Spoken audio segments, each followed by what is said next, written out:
Welcome to the Imperfect Dads Podcast. This is your host, Devin. We believe dads care deeply about their family and kids, but they don't always have a space to discuss what their life looks like. Our podcast is a space for dads to discuss the ups and downs of fatherhood and how they feel like they're holding it together or how they're not. Thank you for joining us for this episode. This podcast is part of the Never a Face Network. Make sure to follow them on Instagram or go to the website neverafacenetwork.com. On this episode, we have on Jon Chase, who has spent his time either doing artwork, art design, or consulting people with their businesses. We talked about his daughter getting into the emo hardcore music scene, going to shows with his kids, going from a corporate job to self-employed, being burnt out, learning meditation rituals, realizing you're not fun when you're stressed, his midlife crisis moment, thrifting for books, our shared love of music, former music connections making his kids think he's a cool dad, and how he helps companies as a consultant. Also, if you want to hook Jon up with some My Chemical Romance tickets this summer, it sounds like his daughter's eager to see them as many times as she can, and you'd help him look like an even cooler dad. Just like one more thing. Dad, just start the episode. Oh, my bad. Hey, Jon, welcome to an episode of The Imperfect Dads. I really appreciate it. Well, thanks for having me. Yeah, man. First, most basic question I usually ask a guest is how many kids you got, ages, all that good stuff. I got two, a 15-year-old and a 13-year-old. Man, what's it like to have two teenagers? Very difficult. So I had kids later in life. All my friends had their kids, like I would say, I don't want to say normal, but more traditional timeline. So all my friends, their kids are all grown up and they have grandkids. What? Yeah, so it's a little bit different. So like I've talked to my friends and they don't remember like what it was like having teenagers because they have adult kids. And so it's cool. It's I'm kind of glad I decided to find the perfect person for me to be with to raise these kids and have them later in life, because I don't know if I could have done it when I was younger. Yeah. I mean, I would have figured it out, but I think it would have been way harder. I wouldn't have had as much patience as I have now, which is like you have to learn when you have kids. You do. So, we had our first kid. So I have three kids. I have a 10-year-old, 8-year-old, and 4-year-old. And we had our first kid whenever we were 28. And even that, like for our friend group, because we lived in the South at the time, we were late to the game to have kids. So it's always interesting to look at like your ecosystem or your friend group and be like, hey, here's whenever we were ready. And then like, I have friends whose kids are already in high school and like about to go to college. And I'm like, I'm glad that was your phase of life, but we were not ready at like 25. It's weird that like we got married at 25. We weren't ready to have kids, but by 28 we were, and how like 3 or 4 years here and there can make a difference. Yeah. It just shows you where you're at in your life. Both like, if you did everything you want to do earlier on, then settling down, understanding when you have a family, things do have to change. I mean, some people are like, no, it's going to be going out all the time. I'm like, yeah, that's not going to work out real well. But anyways. Well, that implies to me that you took fatherhood seriously, or you were like, oh, I want to make sure like I've got my partner and I are on the same page, and I'm in a phase of life in which like I'd be willing to not go out to the bar, not go to the concert, or have that take a pause for a little bit while I focus on family more. Well, to be honest, so my wife and I had, like, when we met, she was going to school. She's a nurse. She's been a nurse for like 19 years now, right? And like, okay, cool, do your thing. I'm doing my thing, which at this point, I didn't have a traditional career path. So I was the art director for a company called Famous Stars and Straps. So it's just Travis Barker's company. Cool. So that's how I got started. That's when I met her. So we were both doing this, and we had a lot of fun when we first got together. So by the time we decided to get married and have kids later on, we kind of did everything we wanted to do. So we kind of just like, okay, we can do this, and it's not a big deal. So yeah, that's cool. It is. What about how old were you whenever you decided like, oh, hey, I actually do want to settle down, start a family and all that? When we started having kids, I was 38. Okay. Yeah. So it wasn't that bad. But when my daughter was born, I was 40. So, and all my other friends, like, they were like, yeah, we've already done all this. So it wasn't that bad. It wasn't that bad, but it was really cool to have, I don't know. I just like, it was the right time for us. Yes, I get it. Yeah. Yeah. But also I can totally relate to your friends being like, if they had teenagers and you're like, oh, do you remember newborn phase? Being like, no, I don't. I don't at all. Like I'm glad I shot a lot of photos and videos because I don't remember them now being little. I remember the dual stroller and going to like Disneyland and stuff like that and fighting with that. And now when I see other people do it, I'm like, don't worry, it won't last that long. Or like car seats or booster seats. But like I have to watch those. My wife and I watch the videos and photos all the time because like we don't remember how like little their voices were.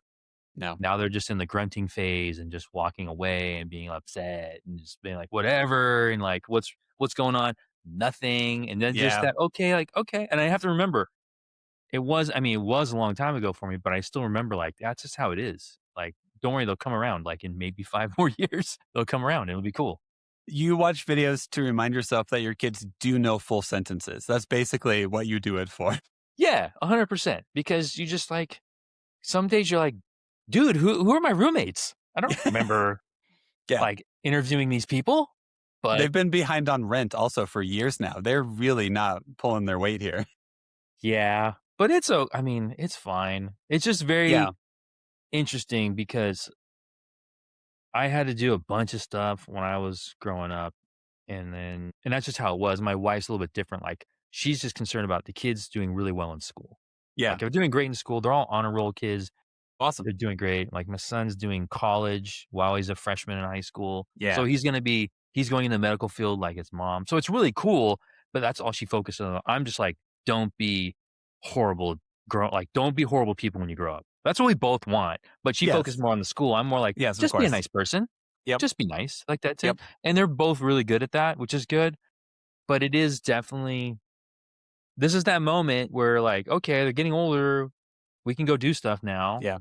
So we do, but it's just, we almost have guilt still at this point. Even though we're getting past it, but it's fun. It is. I'm also in the same like marriage relationship scenario where like my wife did like, had like a 4.0 in grad school, very accomplished, very career focused, very like, what's the next goal? I'm going to work. I'm going to figure out how to get there and I'm going to be the best at everything. And I'm like, but were you a good hang? Were you a good vibe? Like, how was that? And she's like, so we need to have both. And I'm like, okay, yeah, cool. So that's good. Good to remember. But you compliment each other. You do, yes. Very much so. See, that's what you have to finding that perfect person you can do that with, where you like fit together like a puzzle is pretty rare because you see people like, that probably ain't going to work out real well in the long term. But anyways, yes. Not talking about other people. But no, of course. They're like, oh, whenever your kids leave the house, who are you going to be? And I'm like, Devin, you are judging the hell out of this couple. You don't know what their small, intimate moments are like. Calm down, man. Yeah, exactly. I will say I am excited about my kids being teenagers in the fact that I can share a lot of their interests and their hobbies, which I'm really kind of, because I look back on my parents and they didn't. Yeah. Like my son's heavily into gaming. And he's getting into a little bit of music, even though he's older. He's like 15. Yeah. He's like, but because I still play games. And then the music, I'm like, okay, he's like into like indie pop, bedroom pop stuff. Okay. And it's pretty rad because I'm like, oh, I like listen to, like, oh, it's not too far off what I listen to sometimes also. Yeah. Which is cool. But my youngest, my daughter is heavily into like, she got into hardcore and screamo and emo. Cool. And like, yeah. She's like, definitely gravitating to her. So we go to shows together. I took her to a hardcore emo metalcore show, and that's it was cool. Like, and I haven't been to a show like that in, I don't know, 30 years. Yeah. So I had to just it was all ages. I had to be the oldest person in the room. They didn't want to let me in. The kids at the door, like maybe 17, didn't want to let me in. And I just had to like watch for spin kicks. Yep. And she went off to the front of the stage, which is crazy because the kids don't do anything in front of the stage. They just stand in front of the stage, but then everything happens in the middle to the back of the room, which maybe I just was never paying attention. But anyway, she was taking photos, enjoying it. Just make sure you just do this. Make sure you yeah. Don't get a black eye. Yeah. Yeah. Your first show, because your mom will probably get bummed if I bring it back. But it was cool. But yeah, so we go to record stores and go digging for stuff. So that's really fun. So having that with them is cool because my parents didn't have that with me. No, so. I think, because my parents, like, I'm one of 3 kids. I'm the only one who played like musical instruments or stuck with playing guitar and stuff. And like my parents listen to a lot of music, but they're not musical. So they more were like, hey, we'll try to get you into the spaces where you can do this, but like, we don't know what we're doing here. Where like, yeah, if my kids want to go to a concert, I'm like, I've been going to concerts like consistently for like my entire life. So like, if we're there, I know what etiquette is. I know what this all looks like. And I feel like I can be a guide for them and not just drop them off at the show and pick them up like an hour later. Which is crazy because there was a lot of kids there. That's what their parents were doing.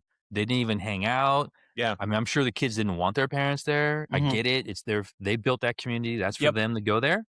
And I get it. But I'm not leaving my 12-year-old first time. Not doing that. Not doing that. Not doing it. Not doing it. So, so I'm not doing it. But yeah, it's pretty rad. And she's picked up musical and she plays guitar. She just borrowed a bass from the neighbor. So she's exploring that whole scene, which is pretty awesome. Yeah, that's cool. Here's a question I like to ask married couples. What is like, if there is a band that's playing in town, is there any musician or anything like that where you're like, okay, it's worth it to get the sitter, it's worth it to go see this person because you and your wife love seeing that artist play so much? Is there any band like that where you're always like, they're in town, we're going to go see them? So my wife and I, we have very varied musical taste. We find stuff in the middle, which is cool. Yep. Let's see. The last band, we saw Krungbin. Okay, yeah. Hollywood Bowl. Real mellow. We saw Foo Fighters. Yeah. And then what else? She loves Glass Animals. I've never really listened to them, but I saw them. That's very, I guess it's European electro pop. I don't even know how to, I hate using labels for things, but it's definitely something she's into. But she listens to a lot of like top 40 stuff, if that really isn't a genre anymore. But, what would be, if there was a radio, that kind of stuff. I think that's pretty much it. We were going to go see the Sacred Souls recently. I bought tickets and we end up having to, it sounded like a good idea to drive to San Diego, which is like 2 hours away. But when it was like a Thursday night and then we got to be Thursday morning, we're like, you know what doesn't sound like fun right now? Sitting in the car and then driving adventure. Back.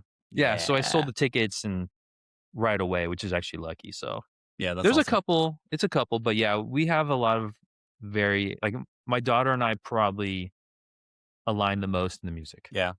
Yep. Yeah. Which is okay. So commonly, like my wife will be like, I'm a nighttime person. Like whenever it gets to be like 8 or 9 p.m., I get like a second wind and happy to stay up late.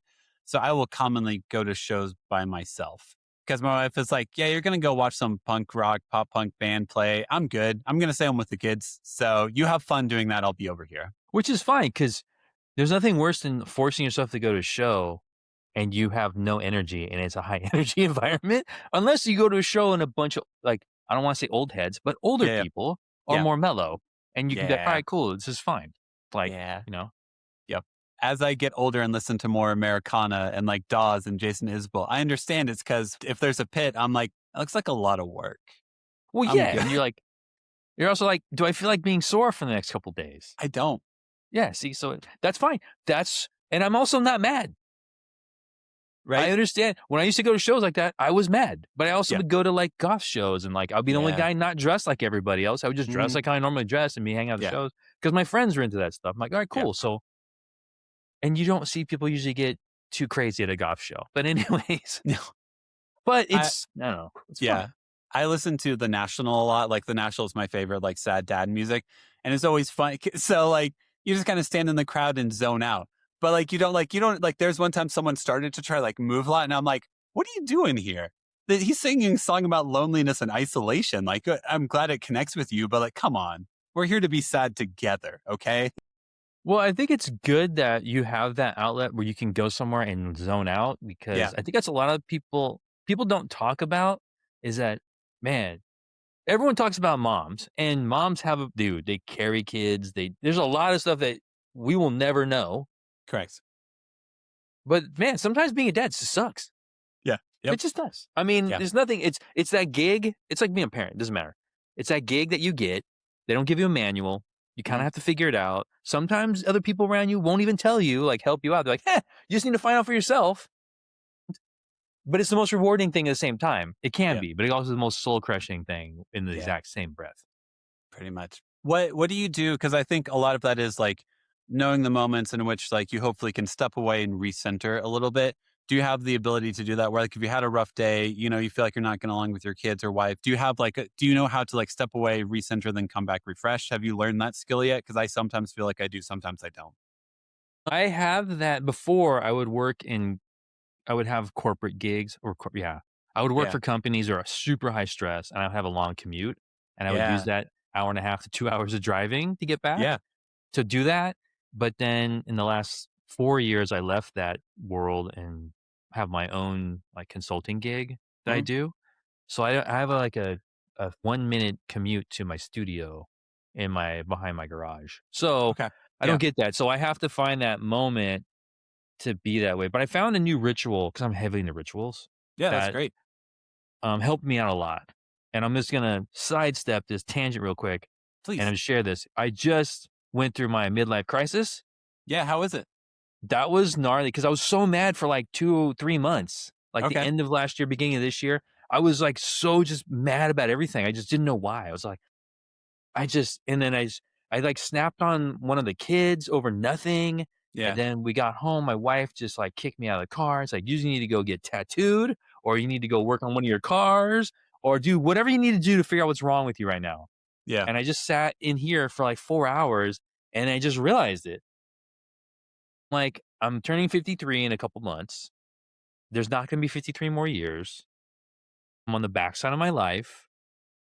What am I doing? I didn't accomplish anything, but it's crazy because I'm sitting there just going down. Like, I didn't want to get a Corvette and go wear Monarchs and go get a girlfriend half my age. I was just realizing like, this is it. Like, this is the coasting down the hill, hopefully not just crashing, but like coasting down the hill gracefully. But this was it for me. And I was like, dude, I have to like, and once I like realized that within 4 hours, after months and months of being so mad, I was like, oh, this is it. No one tells you about this one. It's always a joke.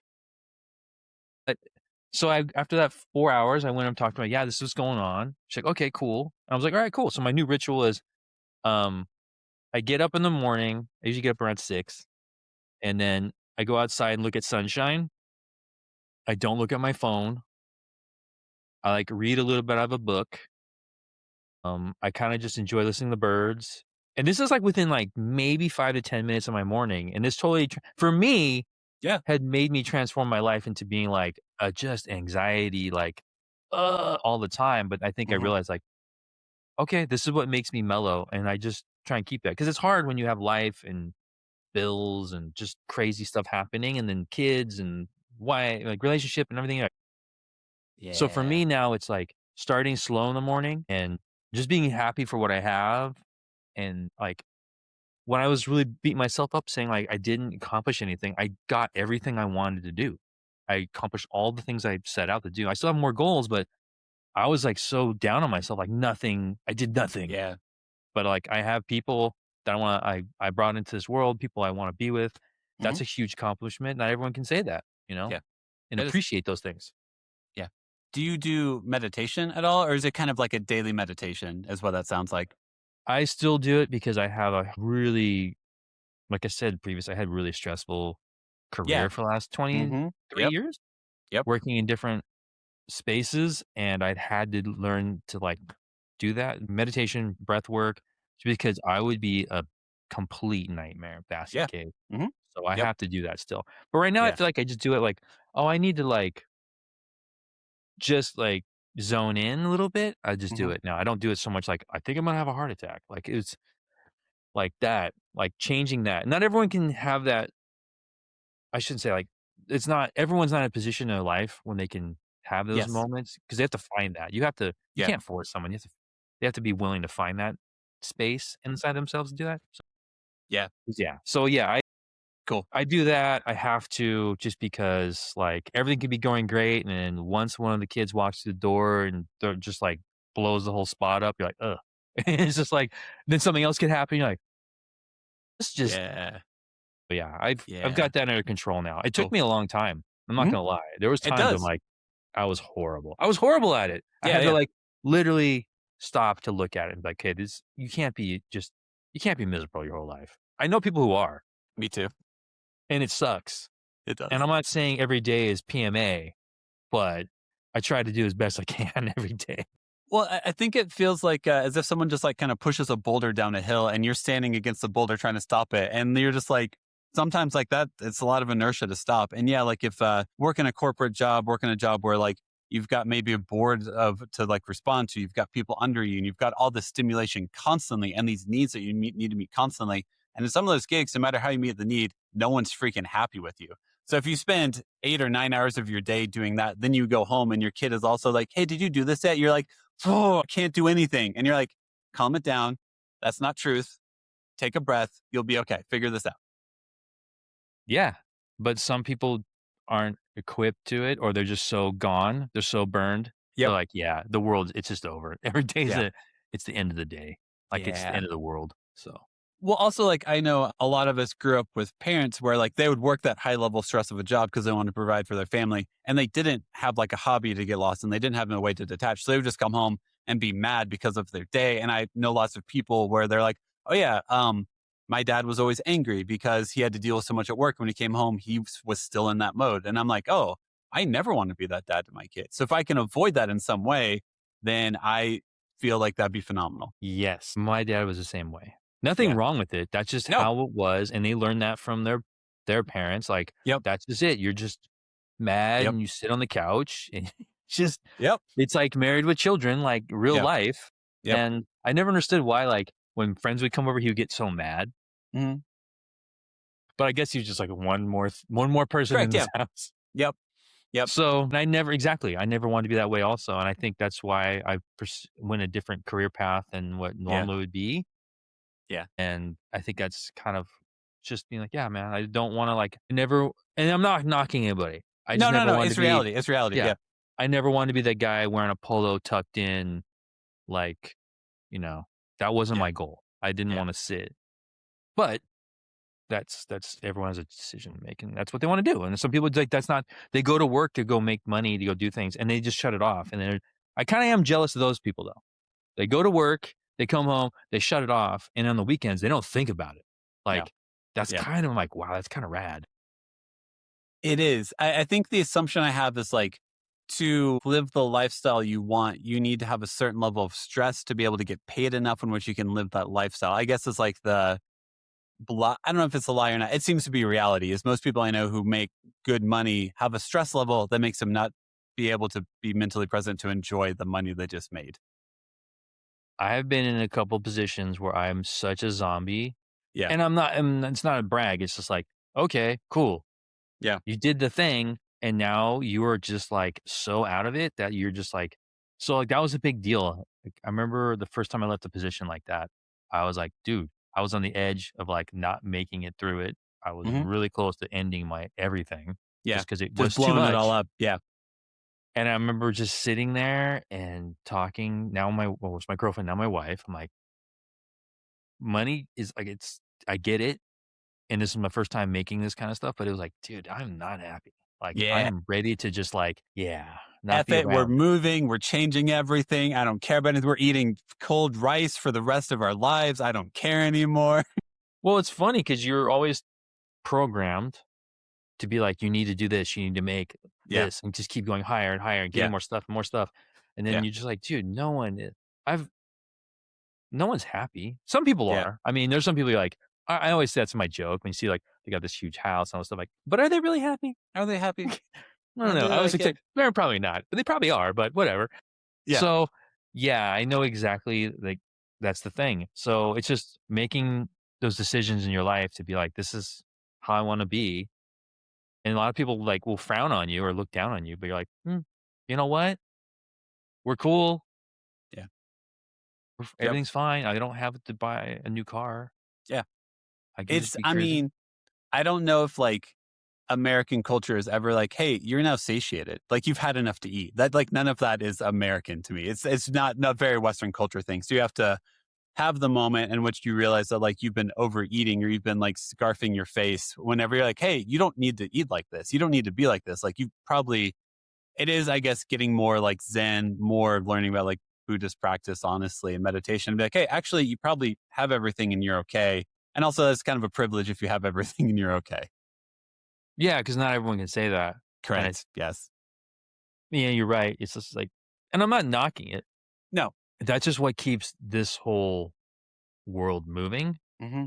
And I know people, they have businesses and that's their whole motivation is to make this much, get this thing, buy this toy. Yep. I'm like, and that's cool because that's what motivates them because they might not be able to keep their business going if they don't have that. Correct. And that's just what that is.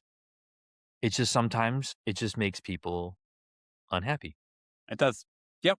Well, because I think all they see is deficits then. All they see is like, well, I wasn't able to do this. I wasn't able to become this.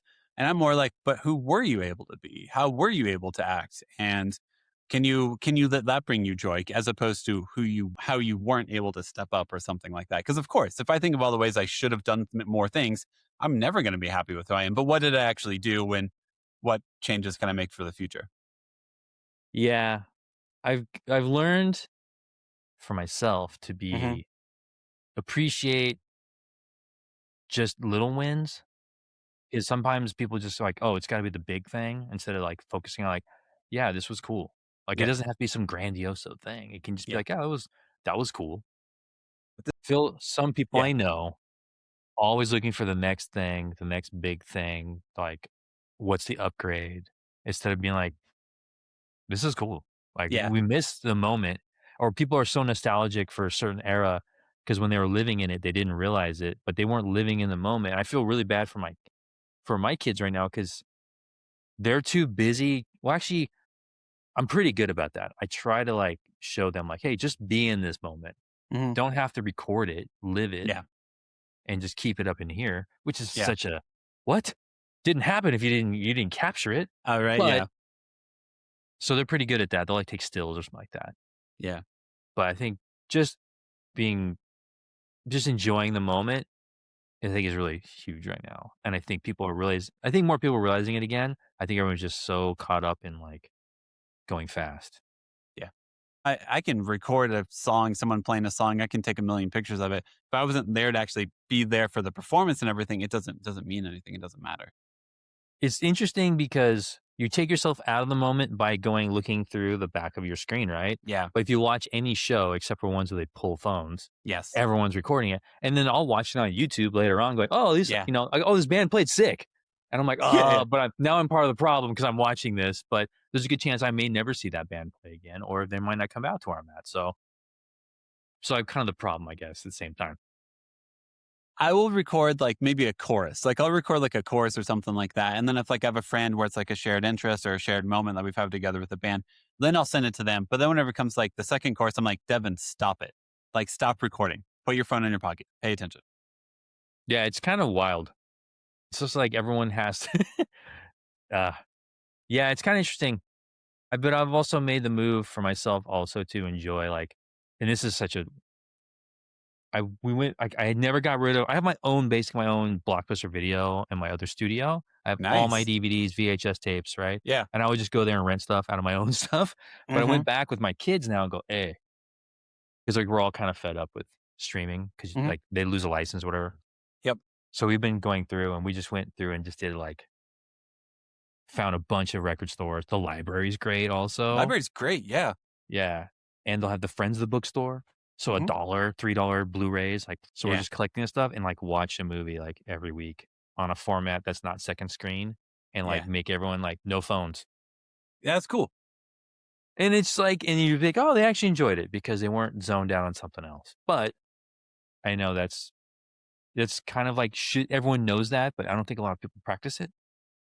And I'm not telling people you got to do this, but it is an interesting way to have people connect on things. We used to play. We just went on a little trip for spring break, and my wife brings out playing cards, and we had this game called 31, where you have to get 31, whatever, with 3 cards only.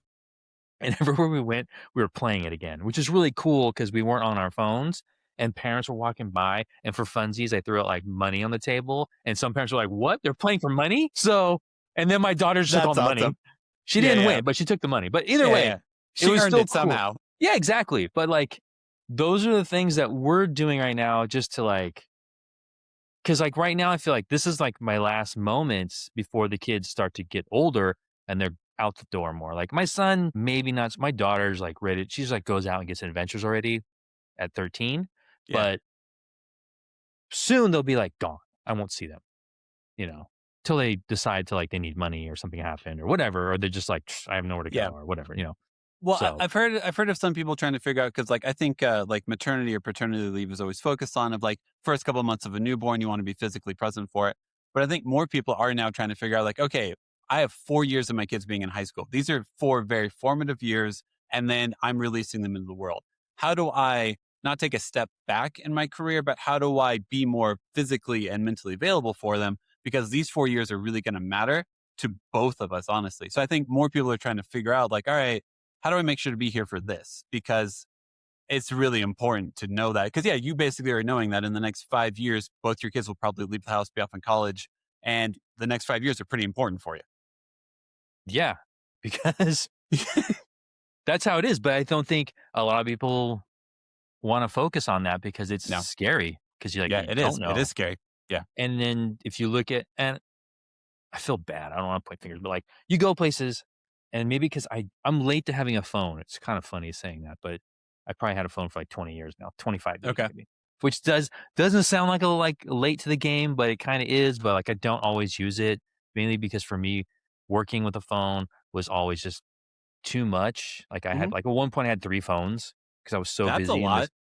Yeah, I had one just for texting, one just for voice, and another one just as a backup. It was so bad, bad. Anyways, so I kind of don't. But I get bummed when I go places and everyone is just locked in. Like you'll see a table next to you and they're just all locked in on their phone. And like, why'd you guys even leave the house? Yep. But, that's how everyone kind of escapes. Mm-hmm. And it's just kind of a bummer. But I don't want to, I don't know. I don't want to, if that works for them, that's great. It doesn't work for us. It doesn't work for me. And I'm the one fighting it. But yeah, enough of me on my soapbox. I will get down now. You're good. We found out recently that our library, you can rent board games there. So we do that. You can rent them for like 2 weeks or so. And it is awesome because I also think like if we can avoid screens, then we've done something right. Like, or then I assume connection has happened because of it. Because screen just means I get to isolate myself from everything else in the world around me. And so like we've done that in the last couple of weeks. So like, okay, we're going to go to the library while we're there. You guys check out some books and let's see what board games you want to try out. And like, it also removes the pressure of like, I just dropped $40 on this board game. We better like it, which is a weird pressure that I put out there. But I definitely, if I spend $40 on it, we better play this game at least 4 to 5 times. Yeah. We did that. Like we've collected board games. We started using we did Monopoly on one New Year's Eve, and my wife had she went hard on everybody, and that game lasted 4 hours. No. And boy, my daughter just no more Monopoly in this house. So we gotta be real careful with that. But we've done that too, and it's cool because like I said, no pressure because board games are expensive because they are. They're not as they have them in stores, but they don't sell as well as they used to. Because there's other forms of entertainment. So the price has gone up. It just kind of sucks. But yeah, going to the library is a great place to do it. Another thing I've found is I've kind of broken our family of instant gratification a little bit. We're going to, if you want something, we'll try and find it at a store as opposed to buying it online. Or we'll order it from the manufacturer and we'll just wait a little bit longer to get it. Or my favorite thing is my kid, they'll want something. I'm like, okay, we'll just see if we can find it. Or for records and stuff like that, we're not going to buy it online. We're going to see if we can find it in the wild. And that's my favorite thing because that's how it was growing up collecting. Because I have a collection of many different things because I don't know. I have lots of various interests. So I'll collect a lot of different things. And that was really hard to break my youngest. But now they have found that's cool. We find this in the wild. It was meant to be. Usually, hey, some of the stuff, people don't want it. So you get it for way less. It's perfectly fine. I read a lot of books and Justin Townes Earl had a biography written about him, but it wasn't at the local independent bookstore near us. So I was I went and talked to the owner. I was like, hey, if I want to buy a book from you guys instead of Amazon, can you order it for me? And they're like, yeah. And then also showing your kids hey, if you want something, just because it's not there, maybe you can actually talk to the owner, develop a relationship with the owner. Now the owner of this bookstore in the future knows hey, if there's another weird, obscure musician autobiography out there, this guy might want it. And then they'll talk to me about it next time we're in the shop. Yeah, I had that very similar experience with my youngest. We went to this record store not too far called Dr. Strange. And we got this guy came and struck up a conversation about dub and reggae. And I'm not going to lie, I'm not like super like very casual, very surface dub reggae kind of person, right? Yeah. But he went in and talked to me 2 hours, I think, about this in the store. And my kid was just like, what are you doing? I'm like, we're just talking to somebody about it. And they turned me on a bunch of different music. And I had a surface level of it, but then went and deep dove for a couple weeks on it. I'm like, oh, this is pretty rad. I'm like into it because like I never went that far. I went like a surface, never went below it. And then I'm like, oh, it's cool. And showed like, you can, that's what happens when you go to a record store. You're going to meet somebody who's going to like maybe corner you and talk to your ear off. Yeah. But it's cool. And if I ever see that guy Steven again at the record store, I'm like, hey man, this is what I got into. And I actually now go look for records or CDs of this stuff. So and it's kind of rad. So that was a moment that a lot of people don't do because like I don't even talk to my neighbors really. It's just how it is. Because that's just how it is in California. People are like siloed. Everyone's siloed. Yeah. Like some people maybe like I do talk to one of the neighbors up the street because he's like he builds amps and he plays music stuff like that. So like that's cool. And like a couple other people, but my actual immediate neighbors, barely at all. Like that's it. It's just how it is. It kind of sucks. Yeah. Because I don't know, everyone's got something going on, I guess. And some people just like, I just now, just close the door. I feel that way with like second wave emo is like the genre or time period that I know way too much about, like all the Midwest, like American Football, Braid, all those bands. Where I'm almost like, all right, if someone like is in that section of a record store and like is looking at the record, like just I'm not going to say anything to them because I'm going to come on way too strong, way too hard to be like, you interested? Blah, blah, blah, blah. And I'm like, Devin, just calm it down a little bit. You don't know this person. But you could be best friends and do karate in the garage. I could be best friend. You could. You could. It's a bold assumption that I assume just because someone picked up a record for half a second, they want to hear the whole like lore of it. Yeah, but there's people out there who want to learn that stuff. But here's the thing. For dudes, let's be real about it. Most dudes, your wives will take you somewhere. They think it's like a play date or something. Like you're just going to just like lock in and like have this moment with other dudes. And it doesn't happen. My wife did it. She recently took me somewhere and there's other dads and husbands there. And we just stood there. We had nothing to talk about. I could tell dudes aren't in the cars. They don't like they're probably not into music. They don't watch obscure films. Yeah. I don't like sports. I'm just not going to lie. I'm just not a sports guy. I never have been. That's cool. Yep. And usually if you're not into sports, that's pretty much it. You're done. Yep. So I'm that guy, the weird dad in the corner, just hanging out by myself or hanging out with my kids. Like, just like, that's not me. I'm not doing it. Like, that's fine. Yeah. So I think it was pretty funny. So for adult men to make new friends is almost like winning the lottery at this point. Yeah. I think you start a podcast. I think that's how you meet new potential friends. That's basically what I've learned. That could be it. Yeah. Because then they're kind of forced to interact with you. Yeah, they are. Not really forced, but it's a voluntary interaction that you record and you maybe offline, you'll talk later on. Yeah. Well, they at least signed up for this. You at least signed up for this conversation, you know? I'm not just a dad in a semicircle or in a soccer jersey wondering if you've ever followed a soccer game before, you know? Yeah. No, I get it. Yeah. That's fine. It's crazy. What is your day job? Or you said you're kind of like consulting. You do just kind of like everything. Is that what you kind of do? No. So I'm a creative. So I'm a designer, artist, a creative consultant. So I work with small to mid-size action lifestyle brands. I've been doing it for 23 years.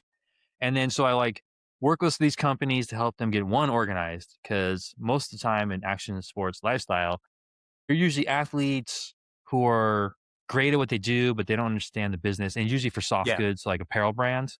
Mm-hmm. So that's what I work with. So I usually get them organized first and then we work on design secondary.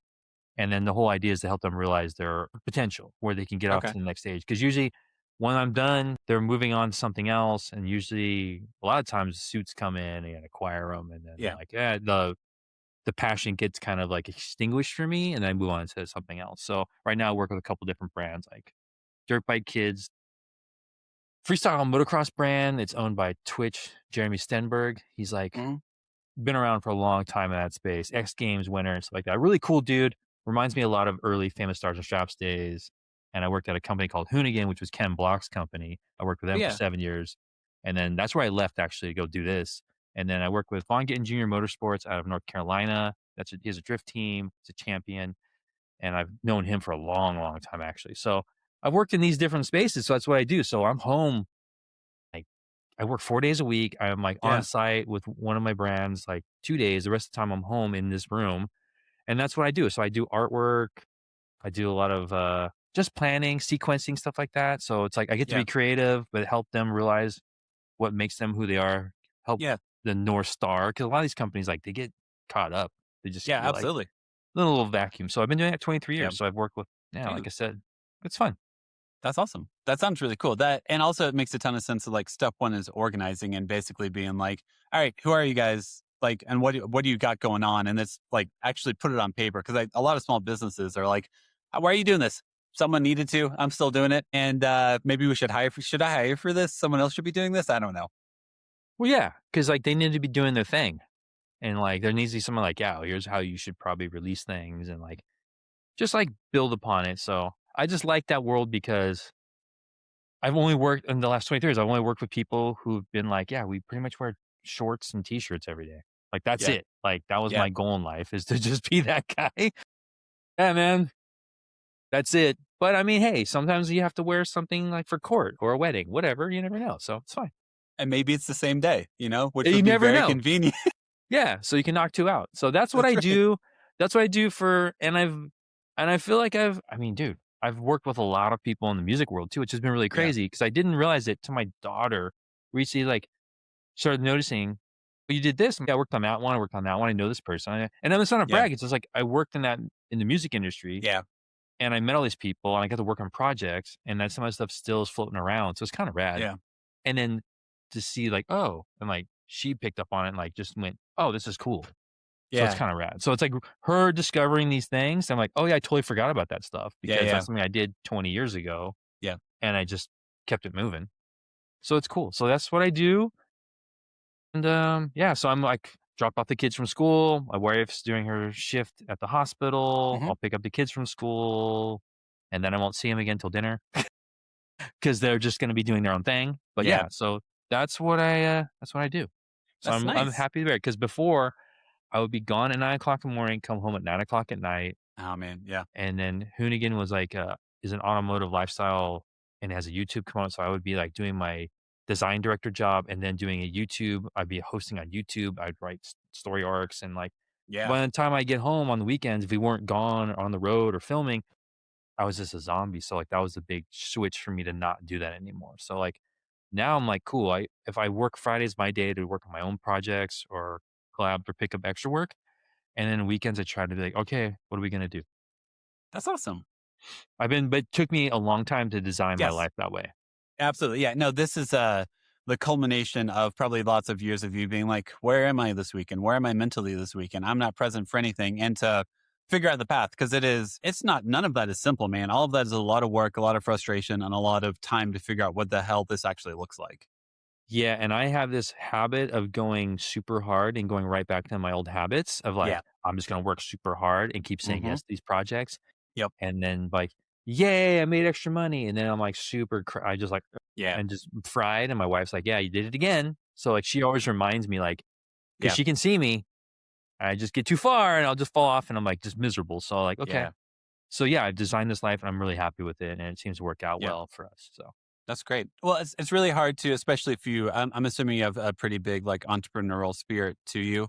To say no to stuff is really hard because then, especially like music, creative stuff, if you say no to one thing, usually that one thing leads to the next thing, which leads to the next thing, which leads to the next thing. So you're not saying in your head, you're not saying no to that person. You're saying no to the possibilities that might come from them also. Yeah, because I would work, when I started working for Travis back in 2003, I would work from 9 to 1 o'clock in the morning. I worked 6 days a week. Yeah, that's not good. But I was young. I was 30. Yeah. You're so young at 30. Well, no, I changed my career. I was an industrial rubber hose salesman for like 8 years. Really? Yeah. So here's what I'll give you. We'll run it back. Yeah. So, elevator pitch me. Yeah. So when I started, back in 2002, some of my friends were like graffiti artists and they were fine artists and they were doing soft goods. They were going into working for apparel companies, doing illustrations, stuff like that, right? I'm like, oh, that sounds cool. I mean, I did comic books and stuff like that with my buddy and like, I'm going to give myself 1 year to try and do this. Well, my buddy Max Gramajo, he's the one who got me in. He was actually the artist at Famous Stars and Straps originally. He was an in-house.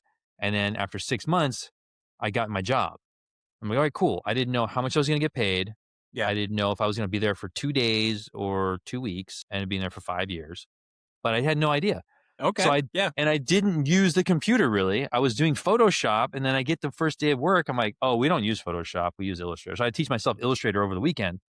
So I got my job, and I never looked back from then. But I would work so much. That's how I opened so many doors, because I met a lot of people because I worked so hard. But also, when you work for a rock star, you're around a lot of people, and he was just always he still is to this day, on the go constantly. Yeah. So that opened a lot of doors for me. So yeah, I put on that work in the earlier part of my career to now being like, I'm just kind of tired, and I could just be like, you just got to like let me know way in advance. Like someone just reached out to me about something, I got to get back to them. I'm like, I just can't take it on right now, because like my threshold to overload myself gets lower, and it's just, it doesn't make me happy. The work suffers, and it's just like, I don't want to overpromise people. I'm just like, hey, I can't do this right now. If it's still in the future, maybe, if you don't get it done. If not, best of luck. Maybe there's somebody I can help connect you with or something like that. So yeah. But it is learning, like, if you are burnt out or you're done, and then like someone's like, hey, I'm a new client, I'm really excited to work with you, and you're like, I never should have said yes to this. It's not the energy you want to bring into a relationship. No, especially if it's like in like that kind of like, oh, it's like, it's a business thing. And you're like, you can't, it's hard. Especially creative stuff is like you make yourself very vulnerable in a lot of those things. And sometimes people, not everybody, there are people who prey on it. And that's another thing, is like seeing younger artists, people get into this profession, just get beat up. And I'm always been like, nah. So I've fired clients, and you got to see the look on their, oh yeah. People are like, you can't do that. I'm like, I just did. Why not? So it's fine. But yeah. So that's what cool. I did. So I did that, moved forward, and was able to just kind of do my thing. And it's, for me, it's really fulfilling. And I've had a lot of, great relationships, and I've got to work with a lot of great people and projects I've been really proud about, especially ones I get reminded I did. So it's fun. It's cool. Actually, like, you had Christopher Lee Lewis on not too long ago from the Kinnison, and I met Christopher when they first came in. I just found it's like right over there. I had the backup burn DVD from 2005. I found the artwork for the record they're re-releasing on vinyl for the first time. What, in the next month? I had pretty soon. It took like months of me searching through all my backups. And I found it, but I remember meeting them back then. That's cool. It's kind of wild. So I watched him on your podcast, and that's why we're talking right now, actually. Yeah. So, well, it's also kind of cool that, like, I know that scene is having resurgence because, like, your daughter's now into it. A lot of people's kids are into it now. So now it is kind of like, my parents didn't have that. Like, my dad listened to a lot of David Bowie and like Billy Joel and stuff. Like, we never connected on like, oh, hey, I'm going to go to Billy Joel. Like, that wasn't a thing. Whereas like for our kids, it's like, oh, hey, do you guys want to go down the street? They're on their 20, and you can do all that. So like, it's a very different world, but it's really cool at the same time. No, it's awesome. That's why I'm happy to be able to like, oh, I'm not so far gone that I'm like, oh, I don't know what that is. That like, you can't. So it's like, yeah, we're going. Me and my kid are going to the Kinnison. Like, we're going to go see. That's cool.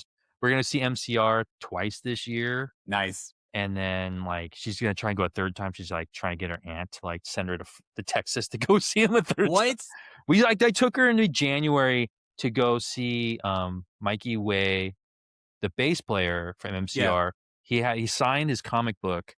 Like, it was 2 hours away. We drove there, stood in line for 4 hours. She got to meet him. And I got to see somebody I have an internet, like an Instagram friend I've known for like 15 years, but never met face to face. And we live like maybe half an hour away from each other. And I ran into him the first time there because his daughter's into MCR. She plays guitar. They're very similar. That's cool. We go to shows sometimes together. So it's really cool that like, my parents would never do that. Yeah. Because it wasn't an option. Like, I mean, how would you even know? Like, I mean, I think message boards were a thing whenever we were teenagers. So like, no, it wasn't like. No, because I think I was doing BBS boards, early internet. That would have been like 87, maybe 88. So probably my parents definitely were not doing that. No. So it's a different thing. But it is cool that, like you said, the resurgence is happening. I can experience that again. Yeah. Because I never got to see the Kinnison play live. Yeah. they had a very short window. Yes, they did. But my daughter does get mad at me because I was on tour with Blink 182 on Warped Tour and stuff like that. She's like, oh, and like this year, I'm like, oh yeah, I was there that year. I went like 4 dates. Did you see MCR? No. She's like, I did not. Lame. But I saw Blink and Fall Out Boy every night. Yeah, like every single night. That's pretty legit. That's pretty cool. And she's like, yeah, that's cool. It's fine, whatever. But it is interesting to have these conversations. But she's super into the lore. She deep dives on everything about the bands, which is really cool because she's very much.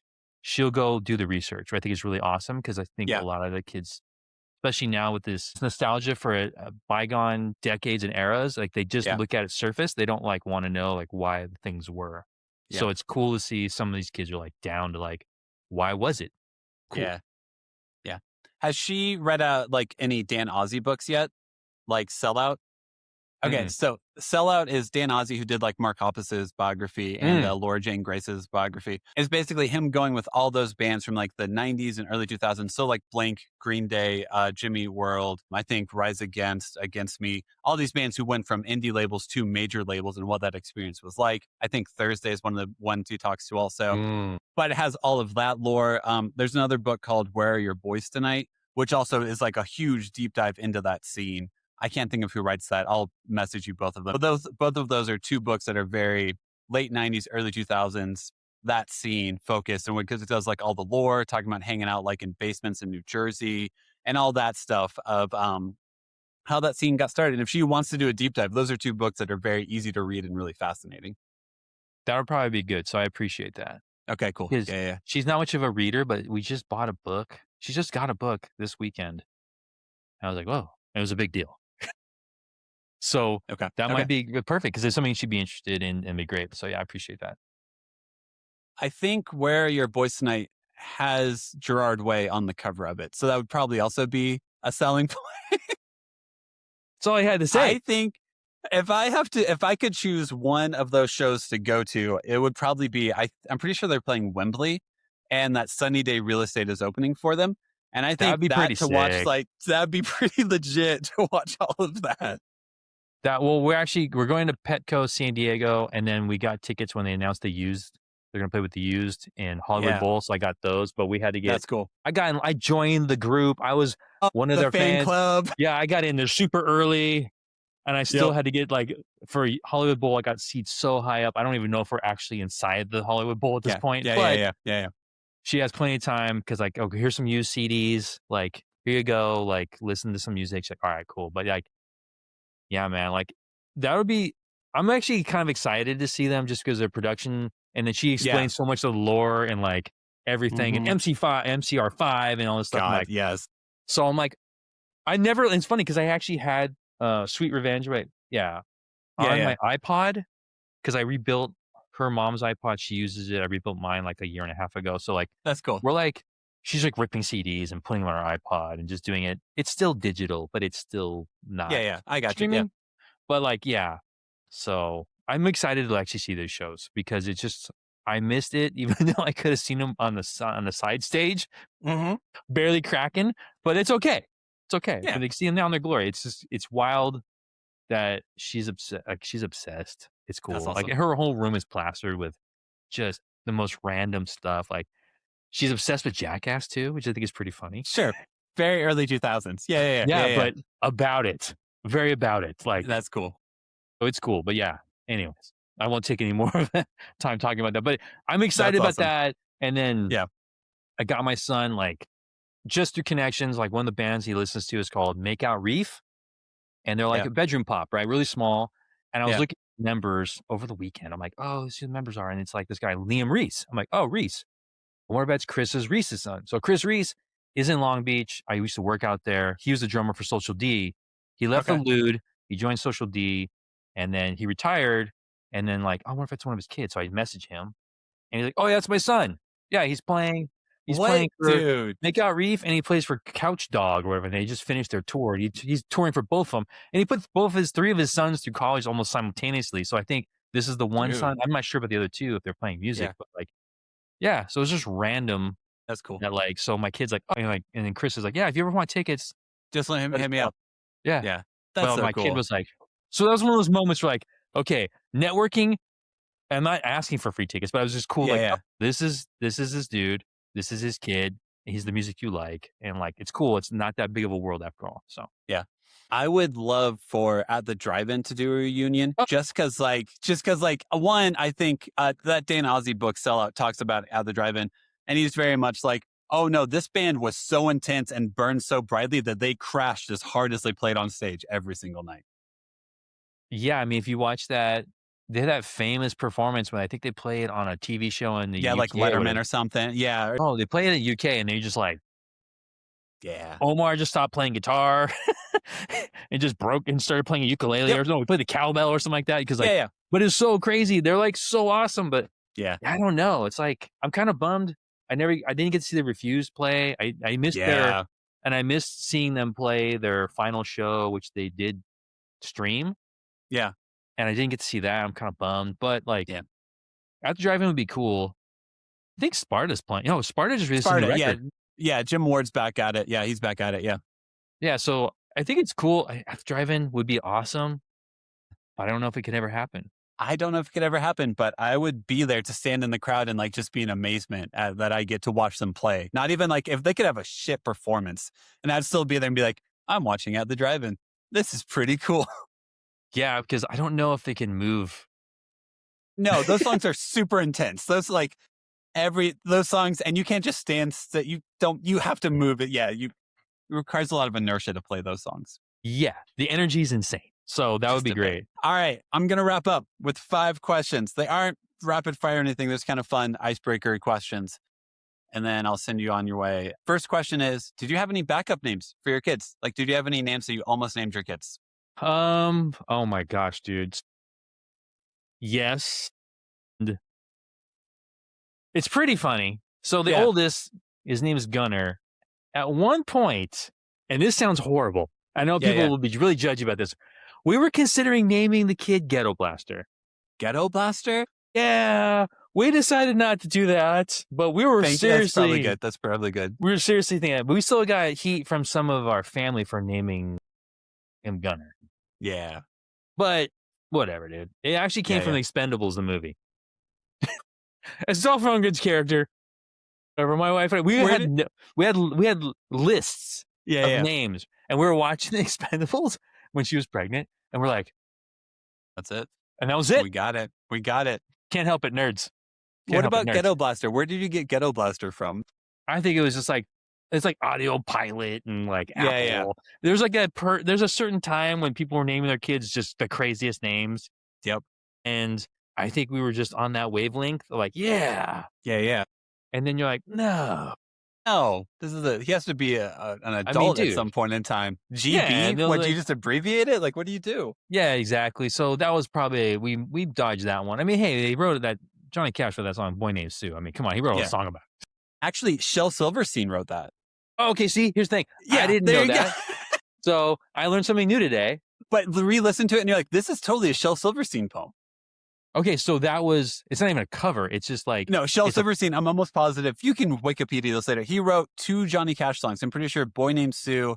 And there's one called like 15 Minutes where a guy's counting down the time before he gets hung and dies. Okay. And those are both, I don't know if you co-wrote or full out wrote them, but they're both like Shel Silverstein songs or poems. Is he credited on like the album? I think he is. I should have Googled this before I made such a bold claim. Here's the thing. I didn't know it. And I brought it kind of not the most obscure, but it was definitely not with our conversation about music. But okay. So either way, we didn't name Ghetto Blaster. Probably a great idea. I don't know people. Great idea. I'm going to confirm that for you. I'm going to give you the affirmation you're looking for there. And then for Penelope, she's still mad. She doesn't even like being called that name, so we just call her Pen now. Because it's really because my wife. At that time, people were naming like pretty much earlier names were being popular again with kids. Yes. So Penelope, I think my wife got it from the movie with Christina Ricci. Yeah. Okay. But we were going to name her Rocket at one time. Okay. Which actually really would fit her personality right now. Yeah. So her middle name is Arwen from Lord of the Rings, which I've never watched really. But my wife is a big Lord of the Rings fan. I'm not going to lie. Okay. My nerd only goes so far, then it stops and I skip things and I nerd out on other things. Okay. Yep. So, yes, the backup names, there was a list too, but Rocket was the one that was going to win at one point, and we decided, and honestly, it would be a really good name right now. But were you a fan of the Guardian of the Galaxy movies? Because she also could have it could have been a resurgence. The name would have been okay, I feel like, because because of Rocket Raccoon and everything. Yeah, no, we got into the Marvel thing before I got completely burned out of the Marvel thing. Yeah, that's fair. There's only 50 of them. There's 5,000 of them at this point. Yes. And I grew up reading comic books, so to me, I was like, okay, cool. Yeah, we've probably been okay with that, and I think she really likes that. Next question. Who's your favorite TV, movie, or book dad or father figure? Dude, that's a kind of a hard one. Because you can also do first one that comes to mind if that helps narrow the scope a bit. I talked about Al Bundy before from Married with Children. Then there's Mr. C from Happy Days. That goes way further back. Yeah, that's way further back. I don't know. I think if I did something more relevant, I would probably have to say Phil Dunphy from Modern Family. My wife really goes hard on that one. Those are them, I guess. Yeah. Realistically, Phil Dunphy or Bandit from Bluey, so a cartoon dog. Those are the two most common answers. I've never seen Bluey. My kids are older. It's super cute. You shouldn't. I mean, your kids are older. It'd probably be weird if you're like, hey, honey, tonight, I know we only have an hour to watch TV. We're going to do Bluey in canon. We're going to do it in order. Oof. Man, I don't think I'm ready for that. I'm not ready for that You're not. Also, you shouldn't be. Next question. Did you ever have a replacement curse word? Something you would say instead of the curse word, or did you just say the curse word? So when the kids were younger, I made it a habit to not say anything at all around them.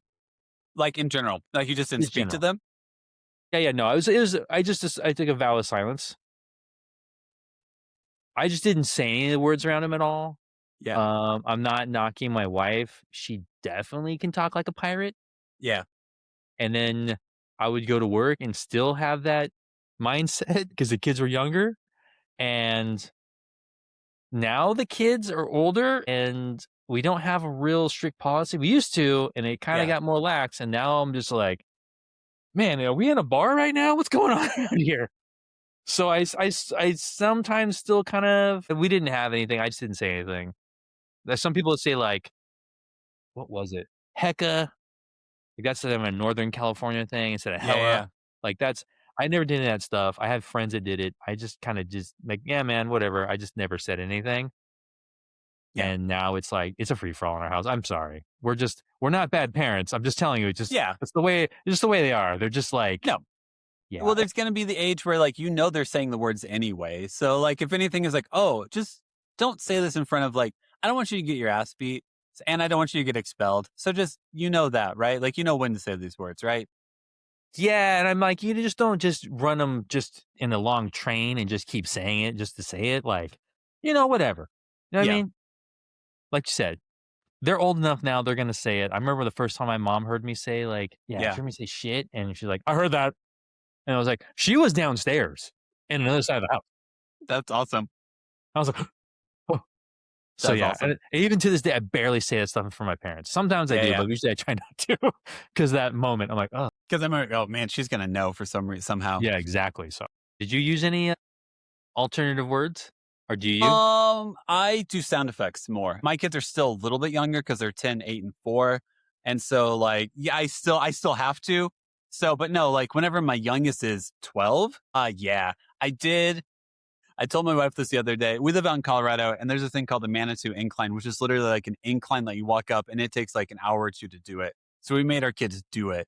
And then we walked down it and, my middle child was done. And I was like, hey, and as in my wife's son and oldest daughter were already almost back of the car and we're still have a fourth of the way to go down. And I looked at her and I was like, hey, you seem frustrated and annoyed. If I let you use curse words for the rest of this walk, will you walk down the rest of the way? And she got this look on her face oh, and I was and then she didn't even say it. She's just she pretended, it energized her enough to know she could almost say it. And then we got to the bottom. I was like, we can never speak of this. It's funny to figure out what motivates your kids. And the mischief totally motivated the second child. Yeah, but that's fun though. That was really fun. Do you have a memory that you both share? Yeah. That will definitely be with that child forever. Yeah. That's kind of rad. Crossed. It's pretty cool. It's pretty cool. Because you'll probably forget it. No, I don't. Yeah, probably. I definitely will. I should not have the confidence that I will forget it. And hopefully it's a positive memory for her. I'm pretty sure it will be. I'm pretty sure it will be. It will be. Yeah. Next question, second to last question. What's like favorite activity to do with your kids? It seems like it's probably like going to concerts, music, stuff like that. But what's like favorite activity you get to do with them? Just enjoying their time. It doesn't really. Yeah. I kind of broke them of like we always have to go looking for buying something. Yeah. So it can be like going to the park, walking, watching a movie, listening to music, just experiencing something together. Yeah. For the longest time, it was like they were on this shopping thing. Like we just got to go buy stuff. Yeah. And I just really like, you know what? Yeah. And during pandemic, that's all you could do. So guess what? A lot of people just hooked into that and never want to let it go. Yep. So it's kind of those things. So, but I would say like if we're digging for records or my son's looking for a video game, like a physical copy, which is really hard nowadays to find stuff. But it's funny because we just went to, there's a store called Book Off. They're from Japan, but they have them now in the States. Yeah. And the one in San Diego is really, really good. And we went there and he decided to get some old Game Boy, Color Game Boy and Game Boy Advance games. Yeah. And I still have all my consoles. So he was playing. He's like, oh, this is really good still. I'm like, yeah. So he was like, oh, it's cool. So that kind of stuff for him. And obviously for Penn, it's like record stores. We might not find nothing. She might be like, this place sucks. Well, find nothing. But you got to either listen to someone talk about something or you met somebody. You got to see somebody, like listen to something playing in the store. It's just kind of experiencing things. I don't know. Before, when they were younger, they would go out to the garage and like watch me or help me work on my cars. Because I have a bunch of old schools, like old classics. Okay. And they would do that. And like the oldest is now not really into that. And then, so my daughter, like Penn, wants to like teach me about cars. So she's going to go that way. So it's kind of cool. Nice. Yeah. We're just any of those shared experience. So, and I also play music. Like we'll play guitar together. Cool. And then sometimes my son will just sit in his bed while he's doing something. I'll just be in his room and just like, what are you doing? Just hanging out. Just getting that moment because there's going to be a time when I won't be able to just walk in here and do this. Yeah, pretty much. Yeah, that's what cool. it is. Yeah. That's sweet. That's cool. And then last question. What is your least favorite kids show or movie? Like something your kids used to watch all the time or still watch and you're just like, this is trash. I can't stand this show. I would say Paw Patrol. Yeah. Was something I could not get into. They loved it for a long time. Yeah. It's so funny because we just watched Gumball again recently and Gumball is great. And it's because it's back on. So it's like, and I was like, oh, it's such a good show. But yeah, Paw Patrol is one I couldn't handle. But you just go through it. You're like, yeah, cool, man. It's fun. It's not for me. I think once I figured out the formula of Paw Patrol, I could tolerate it a lot more. I'm like, okay, there's going to be some really dumb problem. They're then going to choose which pups go on that. Then like once I figured out the story arc, like Act 1, Act 2, Act 3, then I was like, okay, I can at least like, for some reason that helped me. And then I could like, cause it's kind of like if your kid listens to a band a million times, like I studied audio engineering stuff. So then like by the fifth time I've heard the song, I'm like, what's the bass in this song doing? What's the keyboard in this song doing? Like, I break it down to that level. So I'm not just in the corner being like, this song sucks. So that's the only way I know how to like tolerate that or deal with that. That makes sense though. Cause you approach it from that. I would just be like, okay, they're going to figure it out, work as a team. Great. That's fine. Good. But it teaches them that skill. It does. So it is helpful. It is. But I will say, I do want consequences for Mayor Humdinger because he has none. There are no consequences at all. He continues to be mayor and it's not even his town. He's coming from out of town to cause terror. So like, that's the one lesson of Paw Patrol I want them to teach is like, where are the consequences for Mayor Humdinger? That sounds like something for the next era of their show. A show that was really cool that I thought was really fun that I wish they would bring back was, oh my gosh, Aquabats. What was it? It was, with DJ like Lance Yo Rock. Gabba Gabba? Yeah, Yo Gabba Gabba. Yo Gabba Gabba is back. It's on Apple Plus now. Is it new? New episodes? Oh, sick. Yo Gabba Gabba is back. Yeah. Oh, okay. Yeah. I got my kids into that too for a little bit. They're like, all right. And I remember I just ran it for the randomest reason. I was somewhere and DJ Lance Rock was there. And I was like, no way. And he started waving at me. I'm like, yeah, I don't really know you, dude. I know you from TV, but I'm glad you waved. Because it was really cool to see him out in his costumes like that and doing this thing. That was rad. But yeah. Oh, that's cool. I'll check that out then. Yeah. Yep. It's out there. I'm almost positive it's on Apple Plus because it has it's having resurgence, and I'm almost positive it's on Apple Plus. So there you go. I mean, dude, they gotta keep ska music going somewhere, and what a better way to do it. So much ska. I remember being in college, and I think Taking Back Sunday did a song on that called "We All Love Our Pets," and I remember YouTubing a kids show so I could watch a Taking Back Sunday segment and being like, "This is not something I ever expected to do in my life," but here we are. But it's cool though. Because it turns real cool. Those kids got turned on to music that they would not have heard. Yeah. Their parents were like, "Oh, sick." Yeah, oh no, do we want to watch that again? Let's watch this episode again. That's cool. That's a good hook. So, yeah, good for them though. That's awesome, right? And then last thing for you is just moment for self promotion. So do you have Instagram, anything like that? Want to follow you, your journey, all that good stuff? My Instagram is jchase7452, where I just pretty much. When I do post, it's usually art related or project related stuff.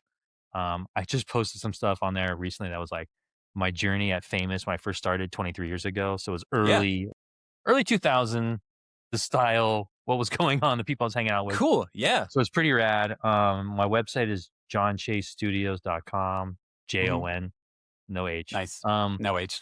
And that's where I have my soft goods and I do art prints and stuff on there. And it's where I am also, oddly enough, I'm starting to blog again, which is crazy. Cool. Yeah. In the world of, with all the generative stuff and the search bots, it's interesting. And I'm doing that because it's so hard to get people to see things, even on just in general. Yes, it's hard. Very much so. Yes. Usually I was doing more in person, doing conventions, stuff like that to get connected with people.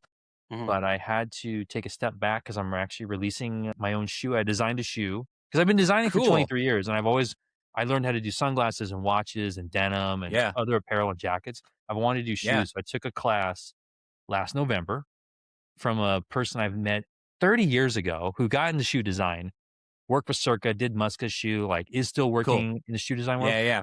Taught me this stuff. My shoe is going to be landing hopefully in a couple of weeks. So I'm excited about that. So I'm doing more things like blogging and just trying to do more in-person activations. So that's what I'm doing. Are you doing it on Zynga or LiveJournal? Which one? Are you making it full early 2000s? No.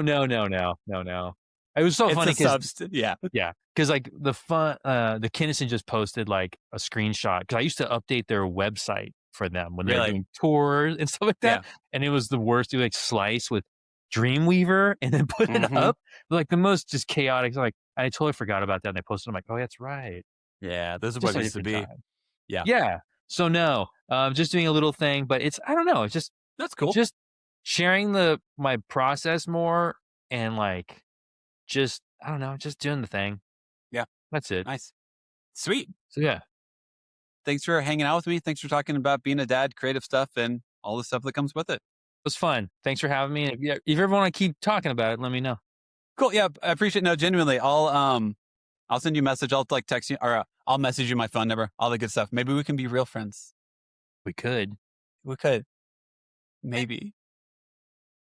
Awesome. Sweet. Jon, I really appreciate it, man. I'll talk to you next time. All right.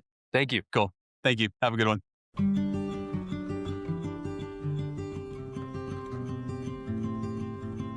Thank you so much for listening to the episode.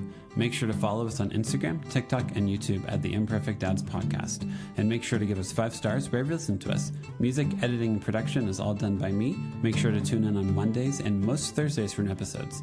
This podcast is part of the Never Efface Network. Make sure to go to nevereffacenetwork.com to learn more about them.